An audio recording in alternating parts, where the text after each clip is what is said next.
Welcome back to CMake. Today we're going to be looking at CDash. Now this is the second part of ctest, which was the previous episode from months ago. We're just going to pick up from there and we're going to add CDash into the mix, and I'm going to talk to you about that and what it is and basically all the things I learned while getting this set up, because there are definitely some things that you should know, and this will probably save you quite a bit of time. I was definitely left with a lot of questions when trying to figure this out, and I didn't really find good answers to them other than, well, I eventually figured them out. So hopefully I can save you a little bit of the misery by making this video. Alright, so let's get into it. Let's open this project and sail away. Alright, so while we're at it, we're going to take just a little bit of time, now I'm using a different editor, just to correct some syntax things here and there as we go. So let's let me bring this over here, our Solution Explorer, so you guys can see it as well. Solution Explorer, okay. So this is going to auto do its thing. You can do that from Visual Studio by editing your CMake settings. But I have it set to auto configure anytime I make a save to a CMake file, so it just does its thing. You can do that manually if that bugs you, if you're making a lot of changes and it's constantly doing this, but that's up to you. Alright, so what here we're looking at is the test CMake. We're in the math one. I've got several test CMakes, so I went ahead and made a few changes when I was preparing this video. Just some minor things, like I just need to do a little trust thing here. We want to update our git ignore and stuff too, because now that we're doing some testing, apparently my git ignore doesn't have .vs in it, so it's trying to commit a few too many things to GitHub, so we'll just have to sort that out a little bit. There should be a .vs in here. No? Okay, well, we're going to add .vs, and that should cut off trying to commit a bunch of that stuff. Alright, so it looks a little better. So I want to just walk through a few of these changes. It shouldn't be anything major. I think it's mostly syntax stuff, like what I even do here. Change the spacing. I don't know. Okay. Put pragma once on the headers. That's a good idea. So a few little fixes came in here, and just some spacing issues. It looks like straighten that out in the tester. And you know, for the math one, is the math test. Want to make sure we link the right stuff. Okay, here's the biggest change, I think. Alright, I think the main thing I did was I commented out the find glue stuff, because I'm gutting the graphic stuff out of this. It's just not really, it's just going beyond the scope of CMake. So yeah, we're gonna just delete the graphics tester. That's gonna be legacy stuff. I was just using it as an example. We're probably gonna get rid of this external stuff. So the thing about this, let me show it on GitHub. Well, we've got this added as a submodule, glfw as a submodule. Now, I was just doing that as an example, but I'm just going to go ahead and remove it now. And now this is totally separate from ctest and CDash, but it is important to be able to know how to remove submodules. So we are going to go over that. It's important to know that just like, you know, I could delete this external, but it's not gonna get rid of the reference. That's through a git setting. So let's address that. Oh, this is one of those things that I find nearly impossible to fully remember, so I pretty much always have to Google this. Here are some general steps. There's a gist, there's a Stack Overflow. Let's look at this gist. I think I have used this one before. Okay, delete the relevant section from the git modules file. Stage the git module changes. Delete the relevant section from git config. Alright, and then we got to run some stuff. So let's delete the relevant section from git module file. Now we'll find git modules here on the root directory. There it is. We can just delete the whole thing. Hit save. Now it says stage the git modules changes. So let's go over to git changes. However you're doing git's fine. And let's find git modules. And just stage. We don't have to like fully commit, just stage. And then delete the relevant section of git.config. So go back to our solution, find our git config. Now you might not see this easily because it might be in a hidden folder. If so, you just need to open it in your file explorer or, you know, through your terminal, however you want to do it's fine. But through your file explorer, let's see, we should see like a .git. It might be hidden. You might have to go view hidden items here. So if you don't see it, that might be why. All right, and then you want to go in here, find that config. There it is. Make sure that's the right one. Yep. There it is, .git config. And it says delete the relevant section. So we're going to open this with Visual Studio Code here. So let's delete this whole submodule section. Press save here.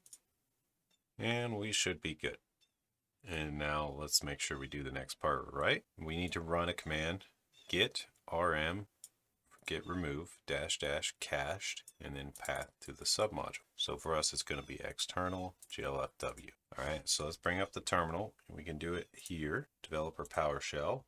You can hit Control # to bring that up if you don't see it out. So git -rm -- cached, and then the path. So the path is external /glfw. And let's see if that does. Okay, we got to do remove without the dash in front of it. All right, very good. Let's go on to the next step and then do an actual remove of the git submodules. So we'll do that. rm -rf for recursive enforce, and same directory. Actually, we're just going to do this entire external. So I'm not even going to go deeper into that directory. Just like that should be fine.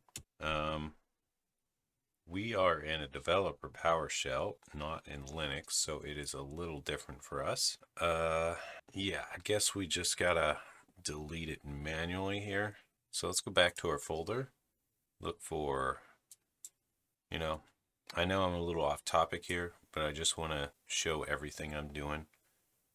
So we will get to the CDash, but just a few configurations first. All right, well, apparently in modules path to submodule, so we should have it in here.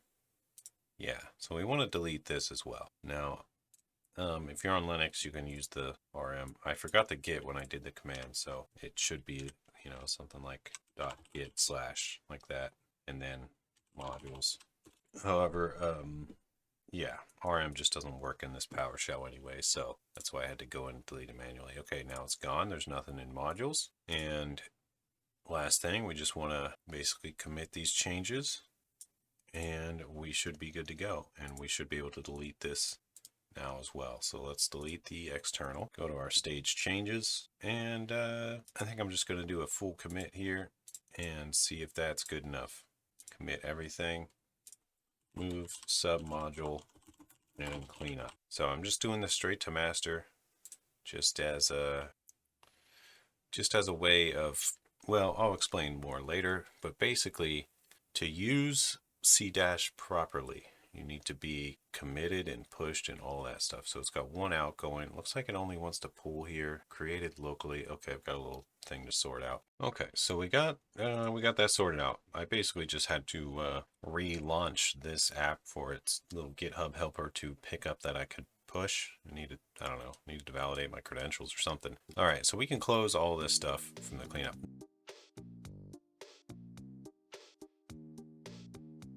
Okay, now I think we are properly prepared to go to CDash. I know a little late in the video, but we've got everything straightened out. I had to get that submodule removed. I didn't have to, but the thing is, I've got a graphics tutorial. I've got an OpenGL tutorial, so if you want to see more of the graphics stuff, check that out. So your top level CMake. Now we have CMake minimum required. I'm going to go ahead and bump this up to 3.15. Just because I tend to use features up to 15, and I think we're going to get to that. Now, another thing you're supposed to do with these CMake files is you should at least have this version in all your little sub CMakes. So we're going to go ahead and get that corrected as well. Yeah, just kind of adheres to some better standards. That way, because like this test file or any of these files, in theory, you should be able to take them to some other project. So you want to at least know the minimum required. And if they're sub-projects, you probably need to declare a new project. I don't know, we're not going to get into that. I don't want to get too sidetracked, but at least got to get some of this cleanup done. See, we've got an option for use adder, that's fine. We've got an option for test adder. When you run CMake, you can turn these on or off. They're going to default to on if you don't say. So if we do test adder, why do I have test adder in 2 different places. Oh, this should be use. Okay, so I have a little bug here. I don't think anyone ever caught. Pretty sure this one should just be if use adder, add the subdirectory of the adder and add it to the lives. Yeah, okay, so I had a little bug there. That's good. But here's the big thing. If we're testing the adder, we're going to enable testing and add the subdirectories for tests. So that's enough to get the test going. And you do have to have this enable testing on your top level CMake. Okay, keep that in mind. Your enable testing has to be on the top level CMake. If you're using Visual Studio like I am, it's not going to show you the test results unless you have it on the top level. That's someone actually pointed out in the comments, so I appreciate that comment. You were right about that. So if I go to my Test Explorer here, just on Visual Studio, and this is the default one that comes with it, you can find it too by going to, I believe, one of these, Test Explorer, yeah. And there it is. Now, it wants like a namespace and a class. We don't have any here, but we can make them real quick. But it does have math test 1 through 4, and those are added right here, through several subdirectory adds. Now, this, we don't need this if. We've already got an if that takes care of that earlier on. We're just double checking at that point. So we'll just remove that because if it's adding this file, we've already got some checks here to make sure that's going right. All right, so that adds this one adds another subdirectory here, and it just kind of cascades down. We got our math tests. Now to namespace these, like it says no namespace here, I know it's hard to read probably, no class, you just put dots in here. So we would do like namespace math class adder test 1 through 4. Okay, so now when we rediscover, go back to our Test Explorer, hit find all, we should see that it's now in math adder, and then there's all the tests. So you can namespace class like that to get them sorted out right here. Okay, and that should be good. Okay, now let's get to the super fun parts. So we're running our test here. Normally, if you don't have this window and you just want to run ctest, you just do it from your developer shell, from your terminal. Here it is. You just want to be in the directory of your repo and just type in ctest, and it'll say no config found. Okay, so actually you need to do this in the binary directory. So we're probably going to be in out/build. You might do just build. We're going to be in x64. Looks like we're in release currently. Now you run ctest, and there you go. So you got to be in your build directory when you run this. And we could make a script to do that or something, but I'm not gonna go all there. And as you can see, we pass them all. These are very simple. We're just adding 2 numbers together. But hey, a test is a test. Okay, so now here comes the tricky part. Most of this has been review, cleanup, and I know it's been a bit lengthy, but it's important to make sure you know where we're at. Otherwise, the following stuff won't make sense. Okay, so we want to add CDash, all right? So what is CDash? What the heck is this? Sounds like another buzzword, and it is. I'll explain CDash here.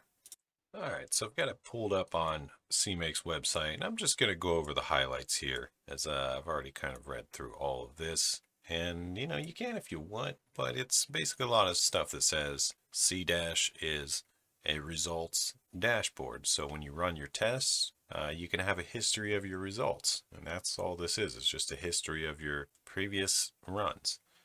So there's a lot to this, and it goes to further analysis if you can get continuous testing. This is where the nightly experimental continuous coverage dynamic analysis, a lot of that stuff grows from this dashboard and just keeping track of the results on a regular basis. So they talk about adding support. And okay, so CDash, if I understand correctly, is open source, and you can go download your own copy of CDash and you can go run it on your own server if you want. You don't have to use their website. You can run your own server. So that's I think that's more important for big companies and stuff that want to have their own internal testing and stuff like that. You can still use CDash. But there's also a website, and it's just mycdash.org. So we are going to head over there shortly, so we will need to, but let's look at client setup, because this is the part that we're going to have to do, is the client setup. I'm going to explain this in detail as we go, because there were definitely a few pitfalls here that took up a bit of my time, and hopefully I can save you from that. We have to include ctest. Now, ctest is not already included. We have enable testing, and we have subdirectories added and stuff, but there's no include ctest. And what does include do? Do you guys remember? It basically just brings in header files. So if testing, we're going to enable testing. We're going to add subdirectory test, and we're also going to go include ctest.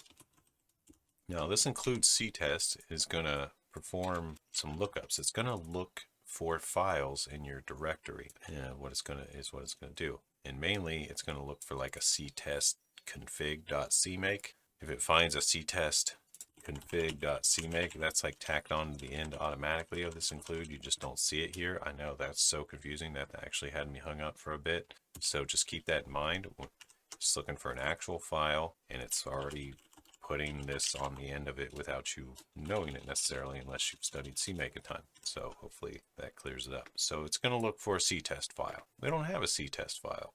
We have to go set one up, and that's where we go to the dashboard. So let's head on back over there. And I'm just going to click this link with middle click so it opens in a new tab. And here we have CDash. I know, not the prettiest of websites. I'm going to go ahead and full screen it. Sorry for the brightness, but you'll see, you probably have to log in. I'm already logged in. So I have a my CDash up here and a log out. All these projects and dashboards, don't worry about them. They're just other people's stuff. I have no idea why they put them up front like this. You tell me. So they start a new project is intuitively all the way at the bottom when you go to your My Projects page, right here. Administration, way at the bottom, start a new project. So that's what you need to do for the first time. Give it a name. We're going to call this, well, we're just going to name it after our repo here. So let's just go to our top level CMake and grab that. And there's some information we can put in here. We can put in a home URL, bug tracker URL. So these are essentially, let's see, if we go to this repo, I'll just put it up on a side screen here, if it'll let me. There we go. We go to our repo. We've got our repo here. It can be the home URL for now, unless your thing has a web page. Bug tracker. We're going to put our issues page.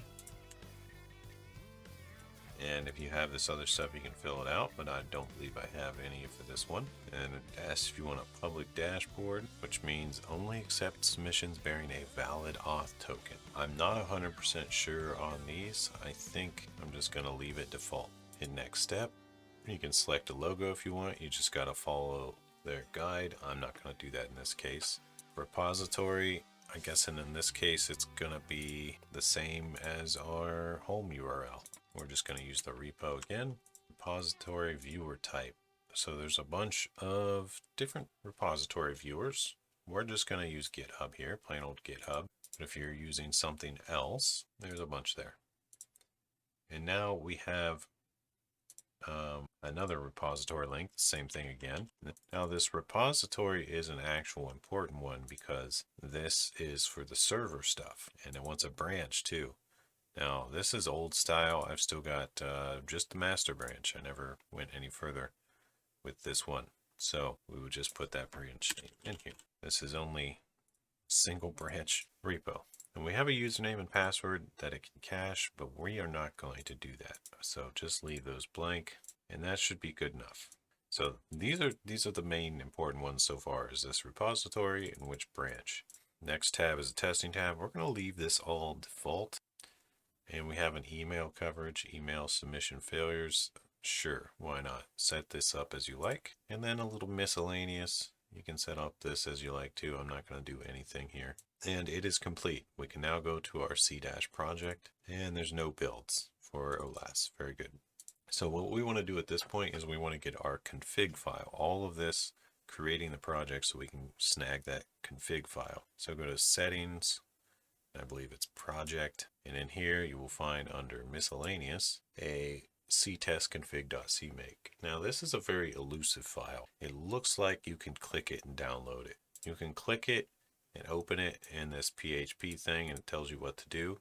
But if you hit Control S to save it, you end up with this .php file, and it's not really what you want. So you can save it and then rename the file. That works. Or you can just copy all of this and then we'll go back to Visual Studio. We'll bring the dashboard back in a second. So you want to go to your top level CMake, wherever it is. Make sure, yeah, there's the include ctest. This is what it's going to look for this config file. So we want to, let's just go to our top level of our project here, add new file, and we're going to put in ctest config.cmake. Or if you save the file, it might be some .php thing. Rename it to this exactly. Paste in all that stuff. Get rid of the comments if you want. I'm just going to leave them for now. But the main thing is that you set all of this stuff. But basically, you'll see that you got a project name, you got a nightly start time. The drop method, HTTPS, is default here, but there's other stuff that you'll see in the documentation as far as setting up your own servers and stuff. There's the drop site, it's just my CDash, and the location is the submit to project drop site CDash true. Just needs to be set, and that's it. So once that's all set up, it knows where to push our results. Now, the next thing we want to do here is basically push to master. All right, so this is super important. If I run ctest as experimental right now, as this next step, let's see, I'll bring the documentation back over. In the client setup, we did the include. Okay, we got this all sorted out. We just finished the include. Next thing to do would just, we've already got tests. We can add more if we want, but we basically want to run this ctest-d and then with some dashboard entry, like experimental. But if you do this, be warned, it doesn't say this anywhere here, and they don't tell you. If you do this, it discards all your changes on your repo that you've been making with Git and pulls the latest. So you will lose your changes if you just go type this. So I don't know why they don't. Maybe they did mention it and I missed it, but they should really mention that, because I lost a lot of changes doing that once, and it was kind of annoying. Okay, looks like this is good though. So we basically just want to commit these changes, is my point. Otherwise, we're going to lose what we got. But first, let's just make sure everything runs. Got some initialization warnings there. Math test ran and did nothing. Let's try the install. Yeah, if we go look at math test, I believe it wants some kind of argument. Yeah. Otherwise, returns -1. What is this formatting? Space tab here? Oh my goodness. All right, so we're just going to go to Git, and we've got our changes here. We've got a little ctest config in here. We've got some changes to the CMake. I think I'm just going to commit all these here in a second. Yeah, we're just going to do it, even though there's multiple things going on here, I'm just going to do it as one commit ctest. Okay, and then we're going to push. I'm going to use the sync, and we are syncing to master, right to GitHub servers. Resolved. Success. Okay, so now that this is success, we can go to our terminal, and we are already currently pathed to where we want, and we're on our release build. We can now run ctest. All right, now let's just observe something. I'm going to move some of this stuff. I want to get our dashboard back over here. Hit back on this file here. Let's go to dashboard. And this is our dashboard. There's nothing here. It's just nice and blank. Okay, but you'll see once I run this, ctest-d